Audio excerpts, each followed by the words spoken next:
歡迎嚟到 Madness Drawing 嘅頻道。鍾意呢個頻道嘅朋友，歡迎大家訂閱、點讚、分享及留言。好，繼續返我哋上次最後一條關於原心筆素描嘅視頻。咁嗰陣時我哋都講過，我哋今次呢條視頻會介紹木顏色。咁喺十幾年前啦，差唔多木顏色咧就唔係咁多人覺得係出得大場面嘅。咁時代唔同咗啦，咁木顏色嘅 quality 亦都高咗啦。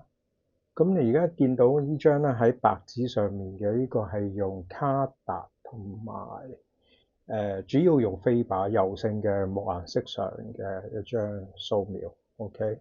咁就用咗好多顯影法，咁你見到係有好多唔同嘅陰影部分都係好圓滑嘅。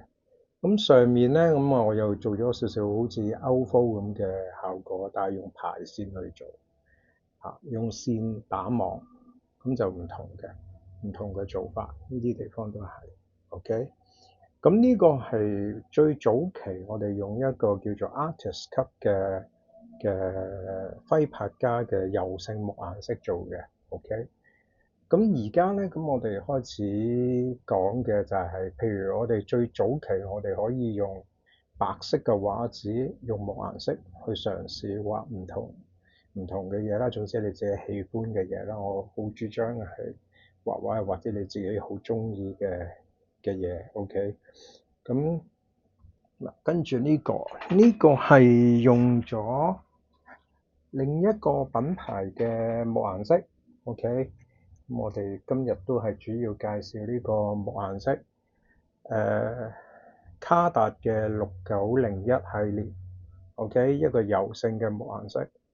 OK。咁呢個係卡達嚟講喺顏料方面都叫做係頂級㗎，係唔係叫做係好頂級嘅？瑞士嘅卡達。OK。咁佢出嘅顏色嘅 quality 係好高嘅。咁呢個係呢咁多年裏面呢個最高一個級數嘅6901系列。咁我哋個覆蓋能力都比較強，同埋化色嘅層次都可以好多。咁我而家用緊呢張紙係160 gram，韓國盟友嘅粉彩紙。咁其實我都用錯咗畫紙嘅，因為之前以為好似 Canson 咁樣，Canson 嘅粉彩紙係佢一邊係有格仔嘅，你見到係有紋嘅。OK。咁後面嗰邊咧個紋係冇咁多嘅。咁但係呢張點知原來前後都有一個格仔嘅紋理。咁所以有陣時我哋做覆蓋嗰陣時咧，我哋都會唔多唔少都會見到一啲格仔嘅紋理喺度。OK。就係咁樣。咁今次示範嗰張咧。仲有順帶睇一睇，因為近來咧我比較中意一啲 cyberpunk 嘅嘢，咁就因為覺得佢嗰個可以做好多唔同嘅質感，咁就比較中意做嘅。咁呢張未完成啦，好多畫我都未完成。OK。嗱，跟住呢張做緊嘅，咁亦都係一啲日本雜誌嘅封面嘅女仔。咁就都係用 cyberpunk 嘅元素去做嘅。OK。咁好啦，咁大家如果唔知咩叫 cyberpunk 嘅，咁就可以上網睇下咩叫 cyberpunk。有啲好似 cyborg，類似 cyborg，即係半人半機械嘅合成。OK。好，咁開始啦，我哋都嗱，咁你見到我哋嘅面部嘅肉色，我哋除咗個底色之外，我哋有一個深嘅肉色啦，一個再深啲近啡嘅肉色啦，一個啡紅啦。OK。同埋一個再深啲嘅啡黑。咁因為啡黑色冚咗落去一個啡紅色裏面咧，佢會變咗個深啡嘅，咁就變咗可以做到比較大嘅層次位。咁另外陰影上面我落咗少少紫色。OK。好。嗱，咁我而家試啦。咁因為而家用緊呢張係一張灰色嘅畫紙。OK。咁我哋咧就會先用，因為如果用親色紙嘅話咧，咁最難嘅色紙一定係黑色㗎啦。咁其次就係紫色、深紫色，一個係墨綠色。咁如果你做得唔好嘅話咧，咁你就會透到底色，透咗底色之後咧，你個膚色就會變嘅。咁墨綠色啊、紫色呢啲就會變咗好似俾人打腫咗啊、魚黑色咁樣嘅。咁所以嗰個技巧性都會係需要比較強嘅。咁我而家就教一教你用一隻比較唔係太深色嘅畫紙去做一個點樣落墨顏色。咁我哋會攞一個中間色，即係肉色嘅中間色，唔會做最淺先嘅。咁就開始上。咁你見到，因為我有部分都已經落咗底色㗎啦，即係落咗顏色。咁我而家就輕輕將個紫色帶走。咁記清楚，如果我哋係落色紙嘅話咧，第一層同第二層嘅顏色係唔可以帶嚟，應該係純粹係好似我而家咁樣，淨係塗勻勻成個畫面。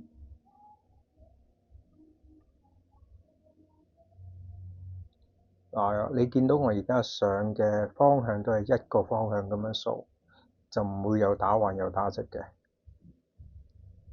同埋最緊要輕力，你落鉛筆都係㗎啦，第一層你都係要輕力㗎啦。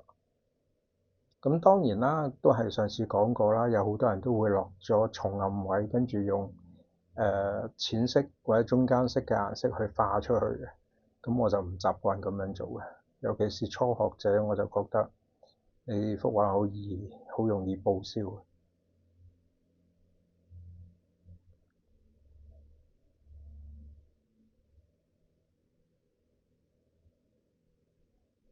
好，今日主要係做下巴呢個位置。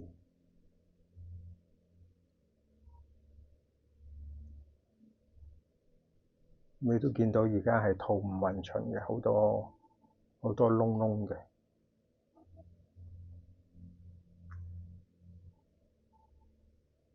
好啦，好，跟住我就會打橫啦。頭先我係咁樣掃嘅，跟住我就會打橫掃多一層。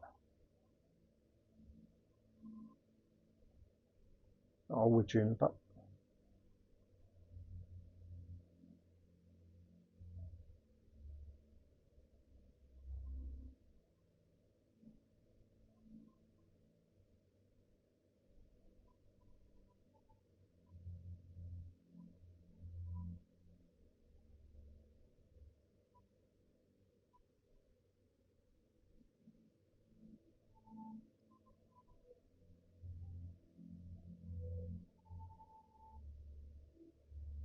咁跟住我就提起支筆少少，45度角，咁開始就少少嘅力度。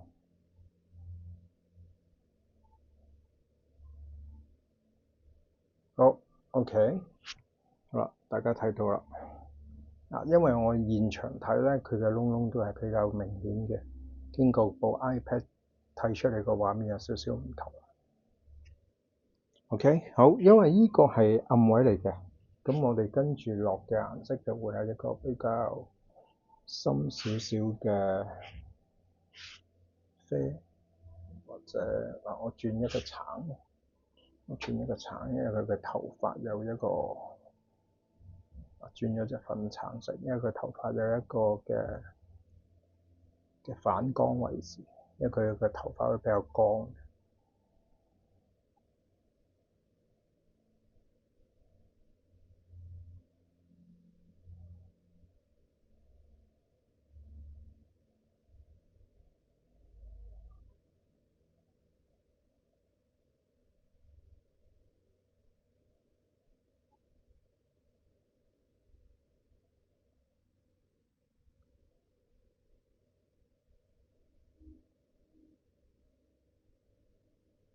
好啦，調子開始變咗啦。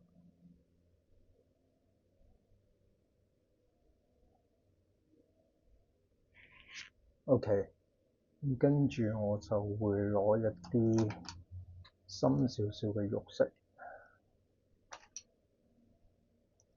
做佢嘅重陰影位置。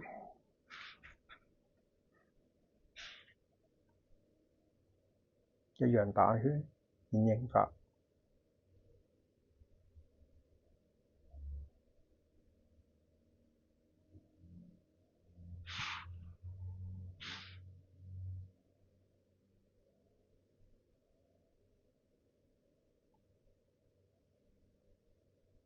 咁呢度我哋已經落咗3層色。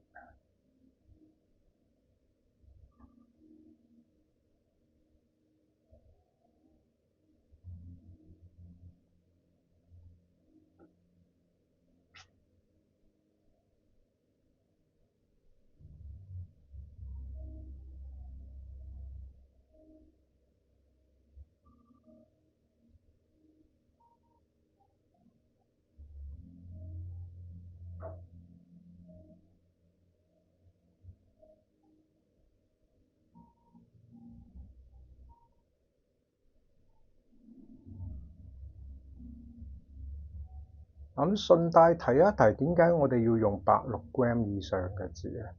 就係本身個紙質會比較厚身，咁我哋化色嗰陣時咧，我哋就可以個紙本身可以落得更加多嘅層次，可以承受更加大嘅壓力，張紙冇咁易霉，冇咁容易穿。你張紙一摩擦得勁咧，顏色一起咗個鏡面，跟住你再落色咧，你張紙就差唔多冇㗎啦。咁所以第一同第二層色，我哋必須要係，就算你幾靚嘅顏色都係比較輕力嚇，盡量係塗勻襯個畫面先，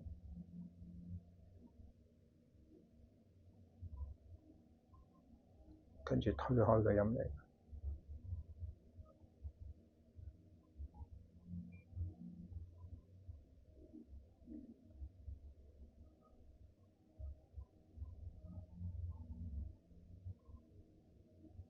將佢向下移。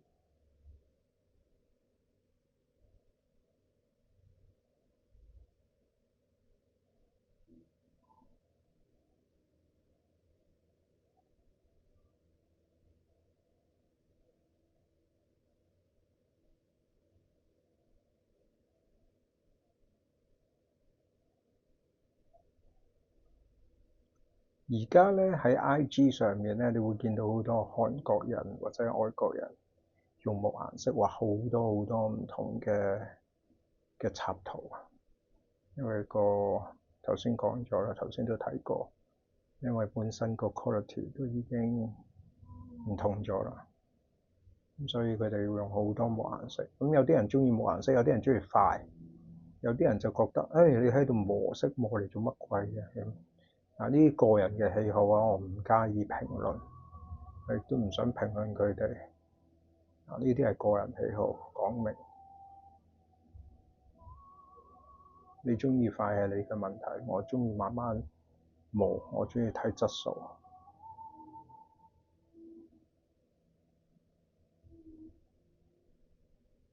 即係等於有啲人鍾意畫畫係打格嘅，我哋唔鍾意打格嘅。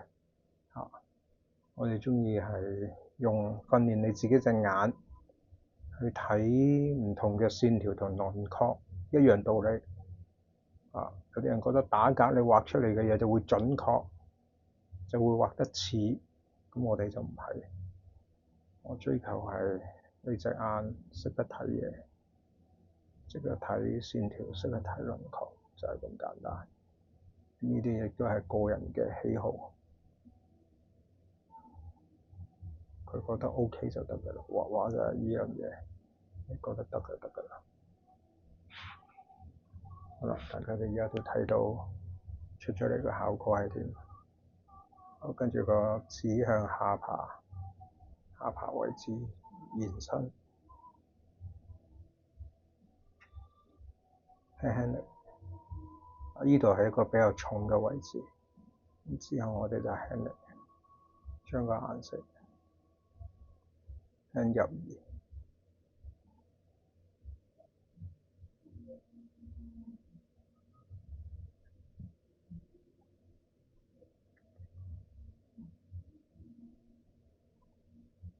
嗱，咁有陣時我哋都會刨下支筆嘅。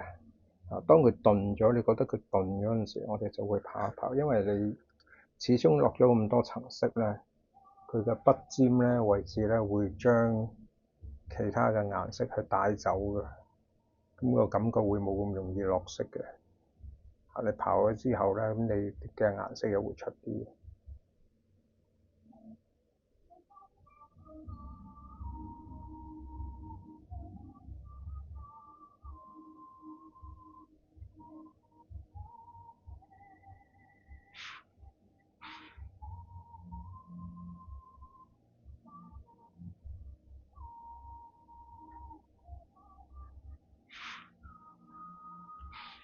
好，跟住下面呢個位置係下唇嘅陰影部分，咁我哋可以停止落紫色。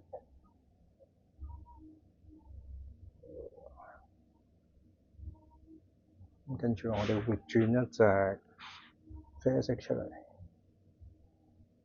打埋呢度先。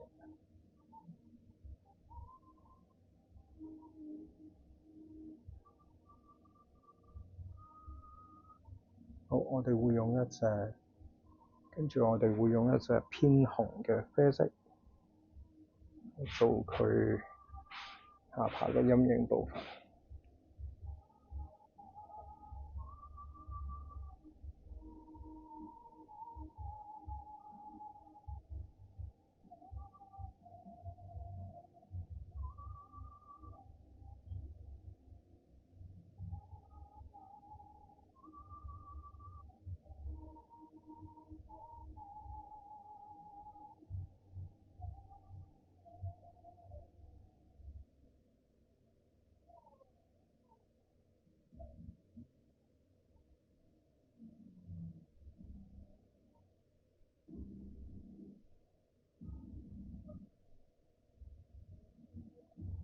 跟住慢慢畫出去。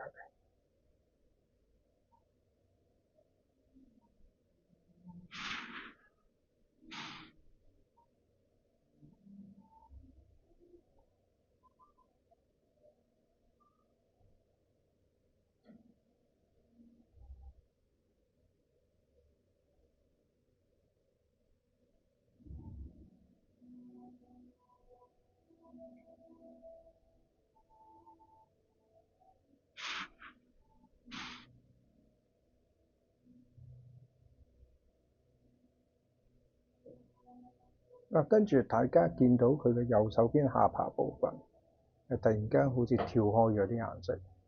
咁我哋點樣處理咧？我哋就用翻深綠色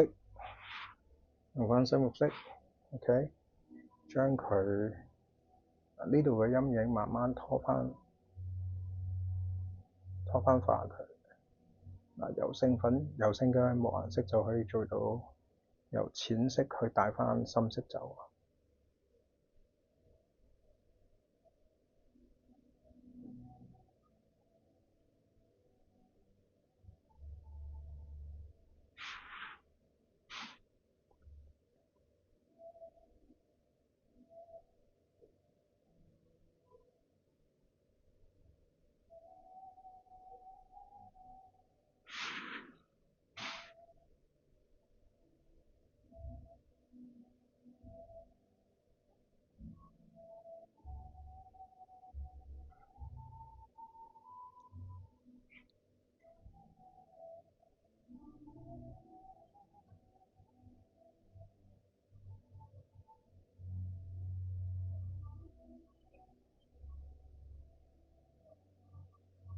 呢度一樣，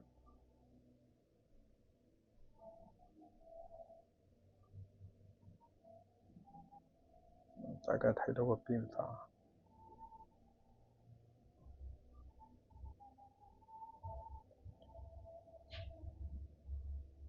咁我唔會淨係介紹啲好貴價嘅顏色嘅。咁譬如我真係好入門級嘅，咁我應該係點樣選擇顏色咧？咁我之後我都會再同大家分享一下，有邊啲顏色我哋可以誒去選購啊，或者覺得個性價比比較高嘅。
咁同之前其實同掃描一樣啦，即係黑白掃描一樣啦。咁我哋可以注意下個筆重啊，唔一定話下下咁大力或者咁輕力啊，自己去調配。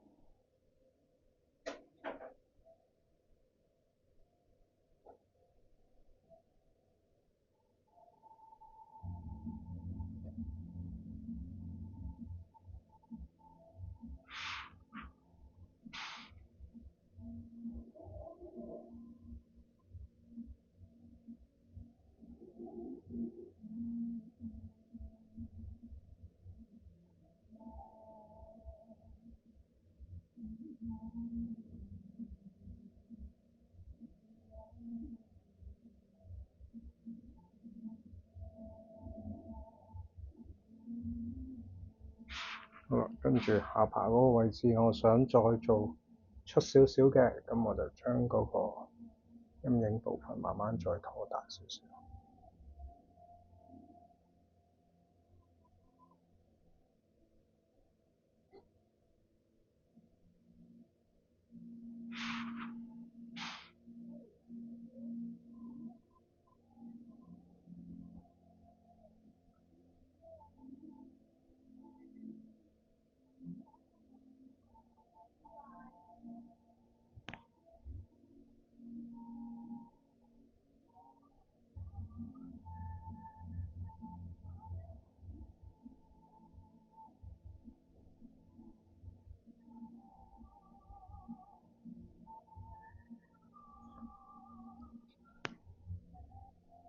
OK，好，跟住就再睇下邊啲地方需要再深色啲嘅。咁譬如佢下巴嘅粒下唇中間嘅粒位。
OK，跟住呢邊就可以再化多少少。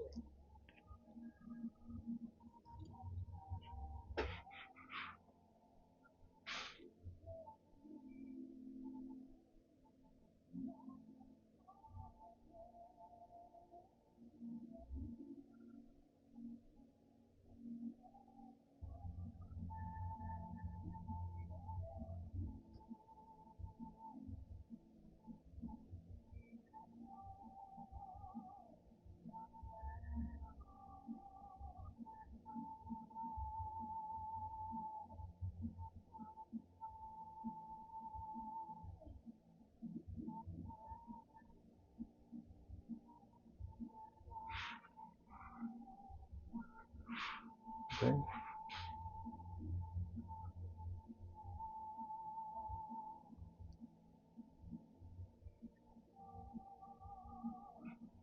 跟住再用隻深綠色，再用帶返呢個位置嘅深色位出嚟。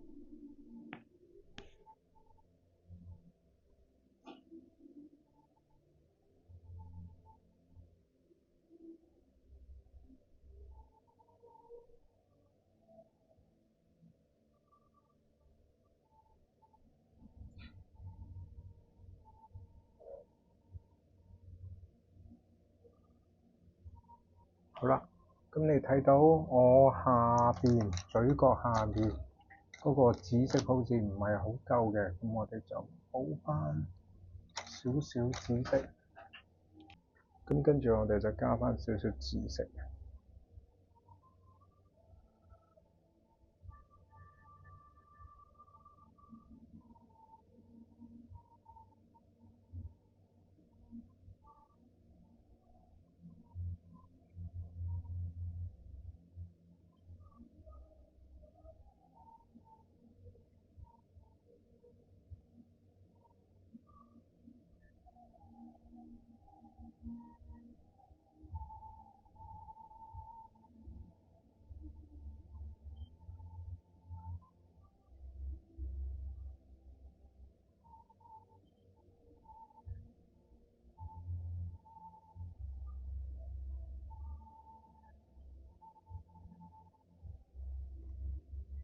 咁呢隻紫色係卡達嘅水溶性，咁都可以 match 到佢嘅690嘅系列。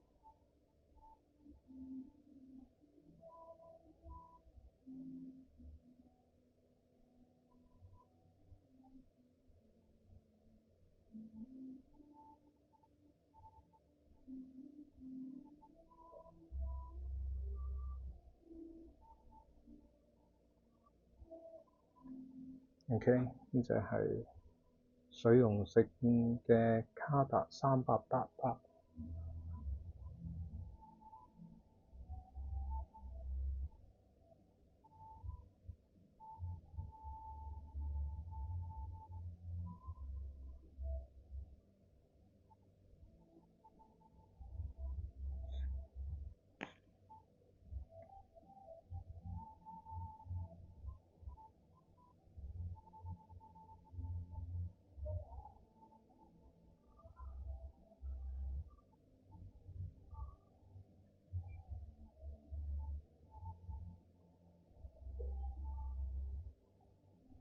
跟住呢度用好輕力嘅力度去駁翻住個陰影。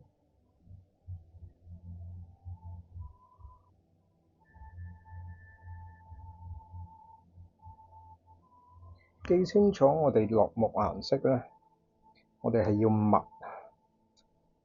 唔係要大力，大力冇意思嘅，係要密，係要個覆蓋力夠。咁有啲人問啊，點解要落喺色紙上面咧？咁你見到其實落色紙嘅效果係點樣？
好啦，